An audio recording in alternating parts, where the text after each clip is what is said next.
खबरें आलमी मंजरनामे से।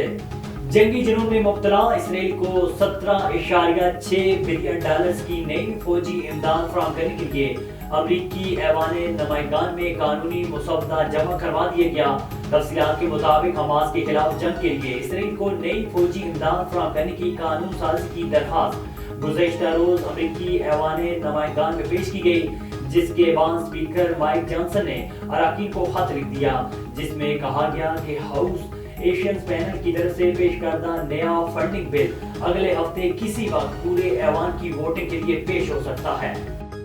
रूस के जेर कब्जा इलाके में बेकरी पर यूक्रेन की बमबारी में 28 अफराद हलाक हो गए। गैर मुल्की मीडिया के मुताबिक यूक्रेन की फौज ने शहर में एक इमारत पर अमरीकी साख्ता मिसाइल से हमला किया। रूस की वजारत खारजा ने अपने बयान में कहा है कि यूक्रेनी फोर्सेज ने जानबूझकर बेकरी पर हमला करके शहरों को निशाना बनाया। यूक्रेन की मासूम शहरों पर बमबारी दहशतगर्दी की कार्रवाई है, जिसके हमारे पास काफी सबूत मौजूद हैं। इसराइल और हिजबुल्लाह के दरमियान जारी कशीदगी रोकने के लिए अमेरिका ने कोशिशें तेज कर दी।